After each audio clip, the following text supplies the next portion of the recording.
네, 오늘 함께 나누실 말씀을 보도록 하겠습니다. 오늘 함께 나누실 말씀은 마태복음 9장 35절부터 38절 말씀입니다. 마태복음 9장 35절부터 38절 말씀입니다. 제가 가진 성경으로 신약성경 14페이지에 있습니다. 마태복음 9장 35절부터 38절입니다. 읽겠습니다. 예수께서 모든 도시와 마을에 두루 다니사 그들의 회당에서 가르치시며 천국 복음을 전파하시며 모든 병과 모든 약한 것을 고치시니라. 무리를 보시고 불쌍히 여기시니 이는 그들이 목자 없는 양과 같이 고생하며 기진함이라. 이에 제자들에게 이르시되 추수할 것은 많되 일꾼이 적으니 그러므로 추수하는 주인에게 청하여 추수할 일꾼들을 보내주소서 하라 하시니라. 아멘. 네, 다 같이 이를 위해서 기도하도록 하겠습니다.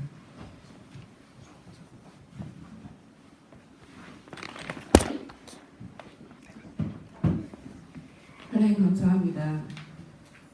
이 시간 저희들 복된 예배 하나님께 올릴 수 있도록 저희들의 추수감사절 예배를 허락하시면 참으로 감사합니다. 하나님 이 시간 말씀을 통해서 저희들 가운데 크신 은혜로 함께하여 주시고 하나님의 그 생명의 그 잔치에 온전히 참여할 수 있는 저희 모두가 되도록 하나님 저희들의 머리부터 발끝까지 저희들의 전 존재를 하나님 다스려 주시옵소서. 저희들 가운데 하나님을 향한 사랑이 넘쳐 흐르게 하시고 하나님을 향한 믿음이 기쁨이 온전히 충만해져서 저희 모두가 새롭게 태어날 수 있는 복된 예배의 자리가 되도록 끝나는 시간까지 하나님 홀로 주관하여 주시옵소서. 예수님 이름으로 기도합니다. 아멘. 네, 오늘의 말씀의 제목을 함께 보도록 하겠습니다. 다 같이 여러분 읽어보실까요? 주일학교 어린이들 다 같이 합시다. 같이 시작! 추수할 일꾼들을 보내주소서. 잘했어요. 오늘 설명 길게 못하겠다. 지난 한 주간 잘 지내셨어요, 여러분? 네. 뭐 하고 지내셨어요? 제가 지난주에 말씀을 전하면서 기미가 오더니 저는 한 주간 동안 나중에 드라마틱하게 그런 한 주간을 보낸 것 같습니다. 감사할 수 없는 것에 감사하는 것을 설교 말미에 말씀을 드렸었거든요. 근데 어떻게 지내셨는지 모르겠어요. 삶 속에서 어떻게 감사를 하셨는지. 근데 저는 도저히 감사할 수 없는 그런 일들이 그런 생각들과 그런 마음의 어려움들이 굉장히 심했었던 그런 한 주간이었었어요. 그러면서 다시 한번 나를 돌아보고 진짜 하나님의 은혜 안에서 내가 살고 있구나를 다시 한번 깨닫게 되었던 것 같아요. 오늘 말씀을 통해서도 여러분이 제가 겪는 은혜 그리고 저 말고 많은 사람들이 하나님을 자신의 삶 가운데 경험하고 성령님께서 자신의 삶 가운데 지속적으로 역사하시는 것을 경험하거든요. 그런 경험을 저런 걸 겪는구나. 나도 저렇게 살고 싶다. 이렇게 도전도 받으시고 이 시간 또 이 말씀을 통해서 많은 은혜들을 품고 돌아가시는 그런 시간이 되길 바라요. 오늘은 추수감사절이에요. 추수감사절 하면 우리한테 추석 이런 의미로 1차적으로 와 닿을 거예요. 추수감사절.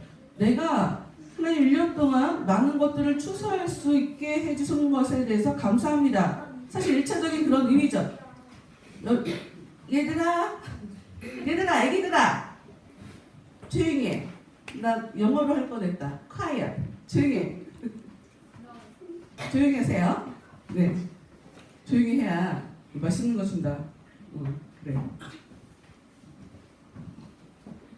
추수감사절이라고 하면 추수한 것에 대해서 감사하는 하나님께서 은혜 주시는 것에 대해서 감사하는 그런 예배예요. 그런데 여러분 제가 지난주에도 말씀드렸지만 글을 읽는 데 있어서 가장 중요한 게 글씨를 읽는 게 아니라 행간을 읽는 거다라고 말씀을 드렸어요. 글과 글 사이에 의미, 과연 저 이야기가 우리한테 어떤 의미일까? 왜 저렇게 얘기를 하는 걸까가 중요하죠. 그래서 우리는 추수감사절 예배보다 추수감사절이 우리한테 어떤 의미가 있을까를 먼저 생각을 하셔야 돼요. 하나님이 우리한테 1차적으로 추수감사절은 구약에 있는 수장절이라는 절기, 유대인들이 지켰던 수장절이라는 그 절기를 지금 우리는 추수감사절 예배로 드리고 있는 거거든요. 그럼 그 수장절이 무슨 의미인지를 먼저 봐야 추수감사절이 어떤 의미인지를 알 수 있을 것 같아요. 일차적으로 수장절은 추수한 것에 대해서 감사하는 날이에요. 추수한 것에 대해서 추수를 해서 저장하는 것에 감사한 거예요. 추수한 것을 저장하는 것을 감사하는 수장절이에요. 그런데 그것은 단순하게 곡식을 거둬들인 것에 의미를 두고 있는 게 아니에요. 유대인들은 3가지 절기를 지켜요.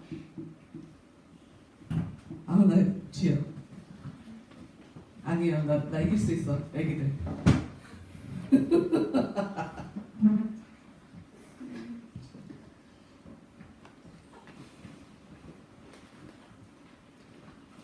유대인에게 있어서 꼭 지켜야 되는 3가지 절기가 있어요. 6월절. 현대교회에서 우리 현대교회는 지금 6월절을 지키지 않고 여러분 맥주절 들어보셨죠? 수장절 들어보셨어요? 의미가 변형이 됐어요. 어떻게? 일단 6월절은 우리가 죄에서 해방된 것을 기념하는 그런 날이에요. 죄에서 해방시켜 주신 것에 감사합니다. 이스라엘 백성들이 애굽에서 풀려난 것에 대해서 감사합니다. 애굽 사람들은 다 첫째들이 다 죽어나가는 상황에 우리들은 지켜주신 것에 대해서 감사합니다. 살려주신 것에 대해서 감사합니다를 기념하는 날이 6월절이고요. 맥주절은 첫 열매로 부활하신 예수님을 기념하는 날이에요. 이게 무슨 뜻이냐? 우리는 전부 다 하나님 앞에 열매로 올려질 사람들이에요. 여러분들은 다 열매가 되셔야 돼요. 우리 열매 맺는 교회죠? 여러분 한 분 한 분이 다 열매가 되셔야 돼요. 오늘 추수를 얘기할 때 이 열매 얘기를 할 건데 어찌됐건 첫 번째 열매로 부활하신 그 예수님을 기념하는 날이 맥주절이고요. 수장절은 곡식을 거둔 것에 감사하는 날이지만 다른 의미로 하나님이 나와 함께 하신 것에 감사하고 또 다른 말로 하나님의 그 나라에 내가 들어가게 된 것에 감사하는 거예요. 열매 하나하나를 모아서 저장하는 것이 수장절이라고 했잖아요. 그러면 사람들 하나하나가 이렇게 하나님의 이 창고에, 하나님의 집에 이렇게 모이는 것에 대해서 감사하는 날이 수장절인데, 그래서 신약 성경에 이 수장절에 어떠한 일이 벌어졌냐? 성령께서 이 땅에 강림하시는 일이 일어나요. 그 얘기는 추수감사절의 진정한 의미는 하나님 나를 추수해 주셔서 감사합니다가 되어야 되는 거예요. 나를 추수해 주셔서 감사합니다. 어려우세요? 어렵죠? 좀 들어봐야 돼. 나를 추수해 주신 것에 감사합니다. 나는 열매인데 나를 추수해 주셔서 감사합니다. 여긴 여러 가지 의미가 있어요. 나를 추수해 주셨다는 건 여러분 곡식이 땅에 있을 때는 아직 추수한 상태가 아니죠. 추수가 되려면 어떤 과정, 그래 잠깐만 있어봐. 추수 되려면 어떤 일을 겪어야 되냐? 땅에서 끊어져야 돼. 땅에서 끊어져야 된다고. 죽어야 된다고. 그럼 날 보고 죽으란 얘기인가? 네, 죽으란 얘기죠. 이 글자만 들으면 무서운 얘기예요. 이 죽는다는 의미가 뭐냐면 자기 힘 빼고 살으라고요. 자기 힘 빼고. 하나님 힘으로 살라는 얘기예요. 저는 하나님한테 힘을 받은 게 없는데요. 달라고 하시면 돼요.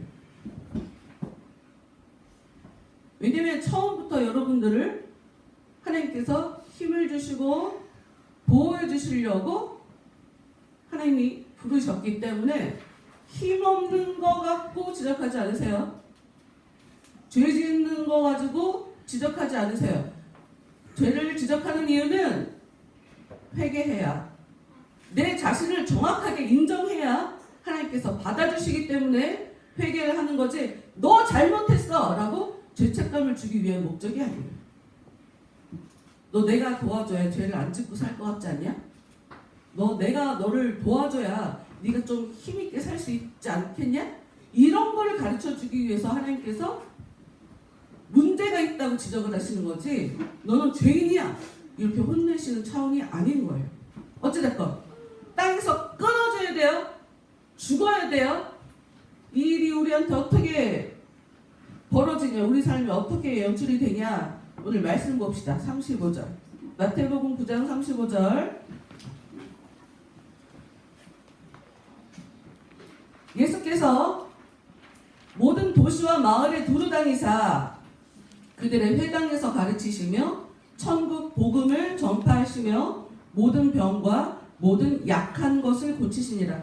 예수님이 지금 가르치고 계세요. 그리고 천국 복음을 전파하고 계시고요. 병과 모든 약한 것을 고치고 계세요.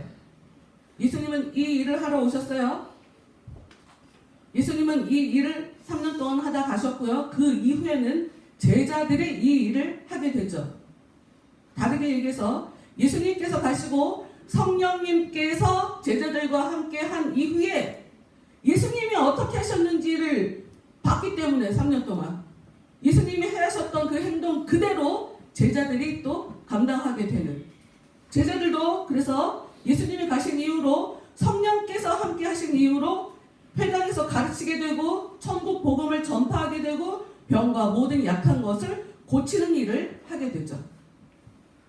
예수님께서 하신 일은 그냥 예수님이 그냥 했다라는 의미가 아니라 이렇게 하는 거야. 난 이걸 원해서 온 거야. 나 이 일을 하러 온 거야. 너를 나중에 니들이 내가 가면 이거 해야 돼 하는 그런 의미로 지금 일을 하고 계신 거예요. 36절 무리를 보시고 불쌍히 여기시니 이는 그들이 목자 없는 양과 같이 고생하여 기진함이라. 여러분, 하나님이 우리를 죄인이다, 너 힘 없어 라고 문제시 삼지 않는다 라고 하는 말씀을 드렸어요. 왜? 우리가 아무리 똑똑해봤자 얼마나 알겠습니까? 우리가 힘이 있으면 얼마나 힘이 있겠어요? 하나님은 그저 모든 사람들 보면 불쌍해요. 그런데 여기 예수님이 지금 사람들을 불쌍히 여기시잖아요. 여기에 우리가 알지 못하는 행감, 이 글씨만 가지고는 다 표현하지 않은 깊은 세계가 있어요. 뭐냐? 여러분 혹시 위기는 기회라는 얘기 들어보셨는지 모르겠어요. 굉장히 많이 하죠. 저 이번 주간에도 다시 한번 느꼈어요. 위기는 기회라. 빛이 안 보여. 깜깜해. 다 던져버리고 싶어요. 그런데 그때 다시 한번 생각했어요. 아니지, 위기는 기회지. 무슨 얘기를 하고 싶으냐면, 여러분 병든 사람이 자기가 병에 걸리고 싶어서 병에 걸렸을까요? 이 불쌍한 처지에 빠진 사람이 자기가 불쌍해지고 싶어서 불쌍하게 사는 건 아니잖아요?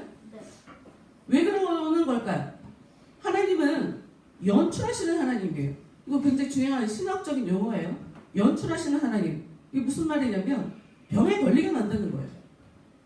지속적으로 여러분이 예배에 빠지지 않고 말씀을 보셨다면 성경을 통해서 하나님의 사람들을 고생하게 이렇게 상황을 만들어 가시는 것들을 굉장히 많이 보셨을 텐데, 고생하지 않으면 하나님께 나오지 않습니다.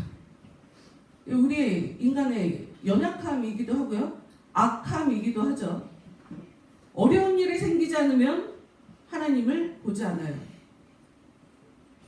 이 옆에서 말 한마디, 그 따뜻한 말 한마디, 이게 굉장히 감사한 거잖아요. 근데 내 마음이 굉장히 부자일 때, 여유가 있을 때는 그 말이 고맙게 느껴지지 않습니다. 그런데 내가 정말 힘들 때 따뜻한 말 한마디가 너무 막 감사해. 막 눈물이 빡 쏟아지죠.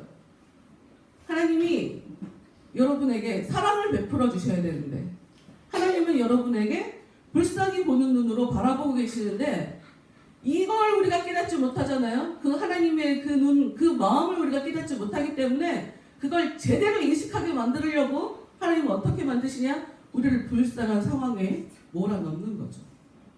힘든 환경에, 죽을 것 같은 그런 환경에 몰아넣는다는 거예요. 추수. 아까 추수의 진정한 의미가 땅에서 끊어지는 것에 있다고 얘기를 했어요. 두 가지 의미로 이야기할 수가 있어요. 하나님의 나라는 지금 35절에도 나왔지만 이 천국 복음에는 두 가지 특징이 있어요. 두 가지 방향이 있어요. 생명과 사망. 어떤 사람에게는 굉장히 복된 소식이고요. 어떤 사람에게는 너무너무 힘든 상황이에요.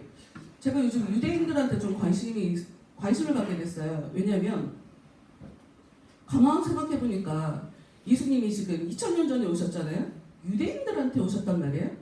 근데 저 사람들은 왜 아직도 메시아를 기다리는 걸까? 제가 이해가 안 가는 거예요. 생각할수록 이해가 안 가. 예수님을 메시아로 보냈는데 왜 그들은 왜 예수님을 인정하지 못하고 가짜라고 하고 십자가에 못 박아 버린 걸까? 심지어 지금도 유대인들은 어느 정도냐면, 유대인들 안에도 예수님 만난 사람들이 있거든요. 근데 예수님을 만났다고 내가 기독교인이 됐다고 하면 너는 히틀러보다 나쁜 놈이라고 얘기를 자기 집안에서 들어요. 히틀러한테 유대인들이 굉장히 크게 학살당했잖아요. 히틀러 하면 아주 정말 저주하고 싶은 그런 사람일 거예요. 유대인들의 입장에. 그런데 내 아들이 기독교인이 됐다, 예수를 믿는다라는 얘기를 하면 넌 히틀러보다 나쁜 놈이라고 그런 얘기를 하는 게 유대인 사회예요. 그래서 유대인들이 예수를 믿는다 그러면 사회에서 아예 그냥 퇴출되는 그런 상황까지 가거든요.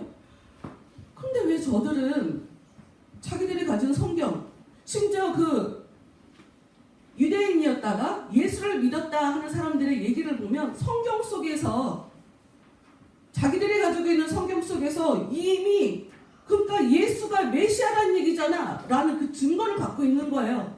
근데 그들은 일주일에 2번씩 회당에 가서 이 말씀을 대하는 사람들의, 유대인들은 기본적으로. 그런데도 2000년 동안 그들은 아직까지 메시아를 기다리고 있다. 너무 이해가 안 가갖고. 근데 가만히 보니까 인간들에게 있어서 전형적인 그 성향이 있어요. 여러분, 우리 모두에게 이런 성향이 있어요. 이게 좀 어려운 말로는 갑자기 어려운 말이라고 우리가 단어가 잊어버렸네. 우리 편향이 확증적 편향이라고 굉장히 어려운 말인데, 쉽게 말해서 뭐냐면 보고 싶은 대로 봐요. 우리는 믿고 싶은 대로 믿는다고. 우리는 그래요. 보고 싶은 대로 보고 믿고 싶은 대로 봐요. 믿고 싶은 대로 믿어요. 그래서 아무리 예수님이 나타나도 내가 저 예수를 믿어야 되겠다라는 생각이 들기 전까지는 그분이 아무리 진짜도 믿을 수가 없는 게 인간이에요. 하나님의 나라는 두 가지 특징이 있어요. 하나님의 나라, 즉 예수님에 대해서 받아들이는 사람은 생명으로 인도해 주지만 예수님에 대해서 거부하는 사람은 저주를 받게 돼요. 하나님의 나라가 뭐냐고? 한마디로 말하면 끝나고 얘기해 줄게요. 성경은 예수님이 돌로 이 땅에 오셨는데 너희들이 그 돌을 버렸어. 그래서 어떤 사람은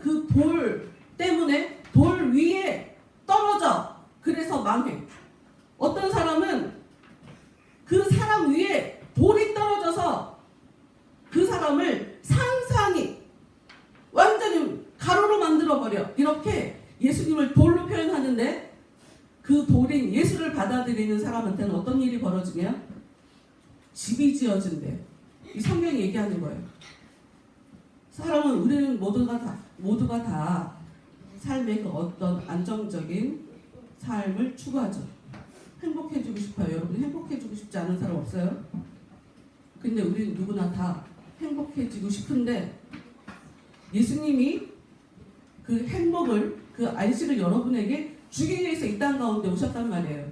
근데 뭐가 문제냐면 그분이 내 마음 같지 않아요. 나한테 지금 안식을 준다고 하는 분인 거 맞아?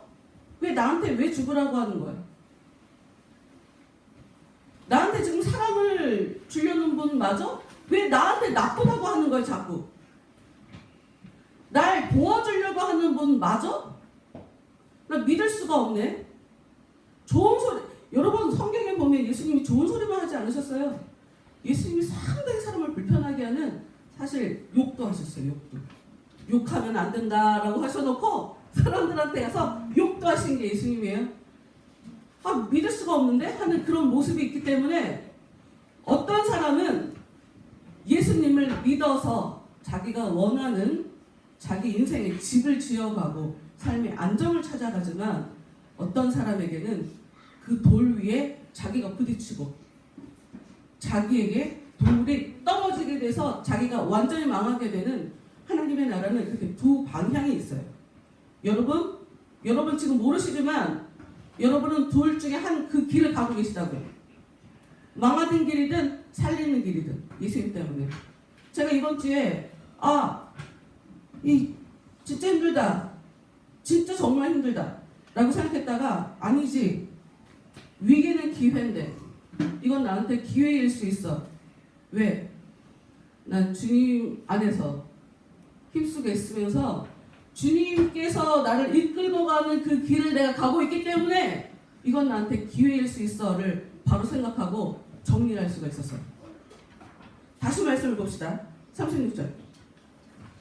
무리를 보시고 불쌍히 여기시니 이는 그들이 목자 없는 양과 같이 고생하며 기진함이라.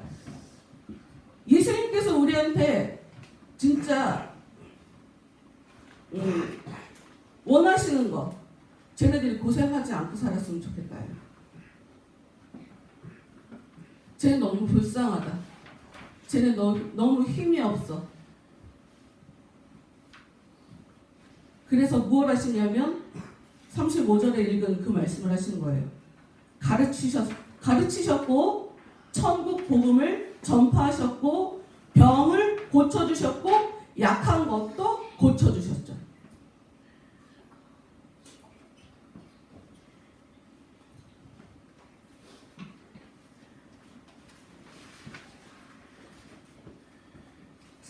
말씀 봅시다. 그런데 예수님이 제자들에게 말씀하세요. 추수할 것은 많되 일꾼이 적으니 그러므로 추수하는 주인에게 청하여 추수할 일꾼들을 보내주셔서 하라. 이거 좀 얘기가 여러분 읽으면서 생각을 하셨는지 모르겠지만 지금 이거 무슨 말인지 우리 잘 몰라요. 추수할 것은 많되 일꾼이 적으니 그러므로 추수하는 주인에게 청하여 추수할 일꾼들을 보내주셔서 하라. 이게 대체 무슨 말이에요? 무슨 의미가 드세요? 누구한테 얘기하는 거예요? 추수하는 주인이 대체 누구예요? 예수님의 혼잣말인데 어떻게 보면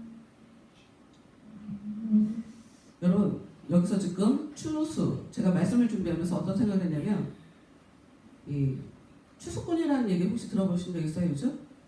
네, 신천지에서 많이 쓰는 단어예요. 그 교회들을 추수하려고 신천지는 각 교회로 추수꾼들을 보내요. 그 교회를 접수하려고. 그래서 그 교회에 들어가서 엄청 열심히 일을 하거든요. 그래서 제가 어떤 생각을 했냐면 우리 교회는 아직 신천지는 없어. 제가 무슨 얘기인지 아세요? 제가 지금 무슨 얘기인지 모르시죠? 이 신천지가 교회원에 들어오면 엄청 열심히 일을 한대요. 그래서 교회에 영향력을 엄청 펴요. 그리고 어느 정도 위치에 올라가갖고 교회를 흔들어놔요. 그래서 그래 우리 교회는 아직 신천지는 없어. 제가 이번 주에 이 생각을 했는데 이거 감사해야 되나? 아니 그런데 그러면 안 돼. 갑자기 두 분이 막 어저께 교회에서 열심히 오늘 음식 준비에 하셔갖고 내가 너무 성급했네. 열심히 일하시는 일꾼이 있네. 이러고 제가 감사했는데 어쨌든 여기 지금 추수할 것이 많대 일꾼이 적다라고 하는 것은 이게 무슨 말이냐면 많은 사람들이 힘들어하고 있다. 많은 사람들이 고생하고 있다 하는 그런 말이에요. 예수님께서 사람들을 보니까 너무 많은 사람들이 고생하며 산다. 너무 많은 사람들이 뭐가 뭔지 몰라서 방황하며 산다. 그들을 가르칠 사람이 필요하다. 그 많은 사람들에게 천국 복음을 전파해야 되는데 그들의 어려움들을 같이 도와줄 많은 일꾼들이 필요하다. 지금 이런 얘기를 예수님께서 하고 계시는 거예요. 38절 그러므로 추수하는 주인에게 청하여 추수할 일꾼들을 보내주소서. 지금 예수님께서 제자들한테 얘기했지만 사실은 하나님께 얘기하고 있는 거죠. 하나님 추수할 일꾼들을 보내주세요. 여러분 우리는 지금 몇 달 동안 하나님이 자기 백성을 구원하신다 하는 그런 말씀을 봤어요.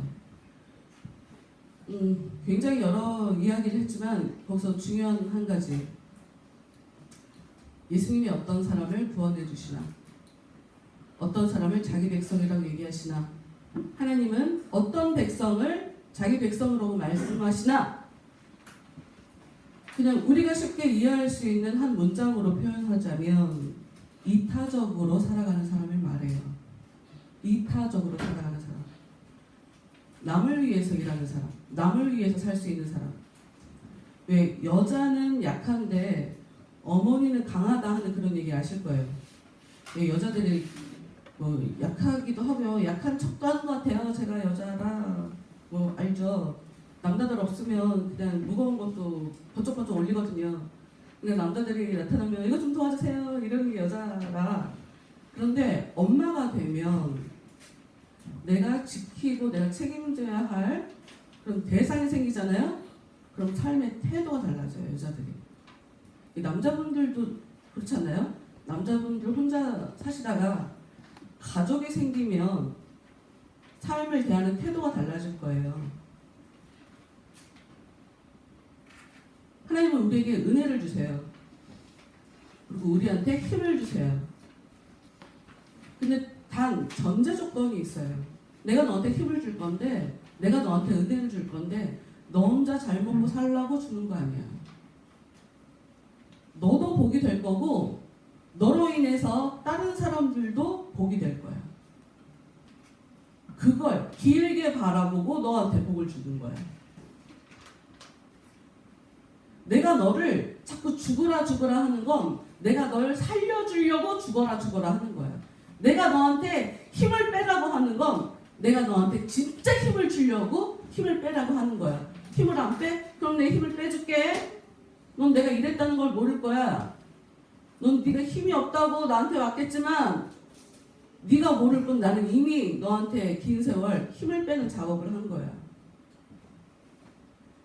여러분, 하나님은 우리를 추수하기를 원해요. 한 사람은 하나님 저를 추수해 주셔서 감사해요.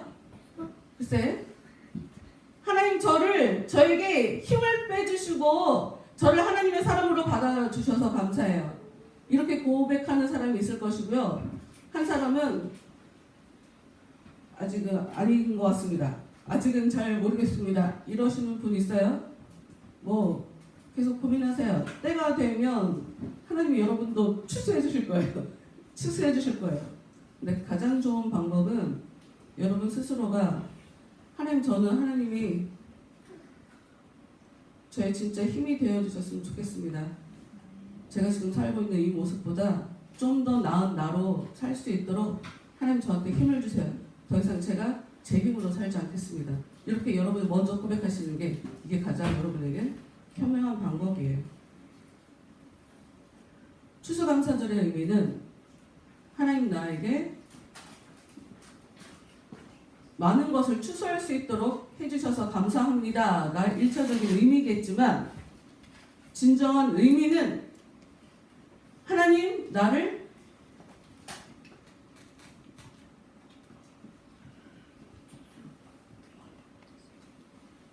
나의 영혼을 하나님 추수해 주셔서 감사합니다. 하나님 나의 영혼을 하나님 받아주셔서 감사합니다. 다른 말로 하나님 나의 영혼에 함께 해주셔서 감사합니다가 추수감사절의 진정한 의미예요.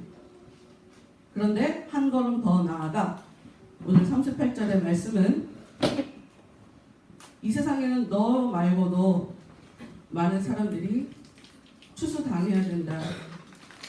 추수하고 싶어 하신다 하나님이. 근데 일꾼이 없다.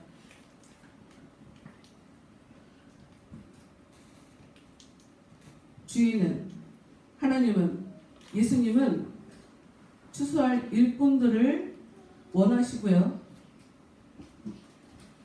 그 일들은 여러분 교회를 위해서 교회 안에서 적극적으로 같이 하실 수 있어요.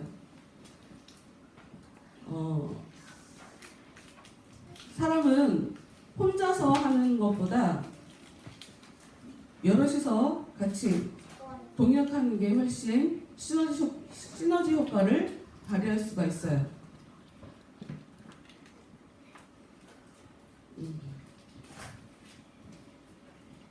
네.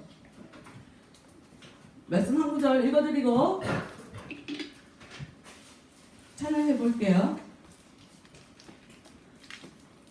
시편 133편 1절부터 3절 말씀이에요. 보라 형제가 연합하여 동거함이 어찌 그리 선하고 아름다운고 머리에 있는 보배로운 기름이 수염 곧 아론의 수염에 흘러서 그의 옷깃까지 내림같고 헐몬의 이슬이 시온의 산들에 내림같도다. 거기서 여호와께서 복을 명하셨나니 곧 영생이로다.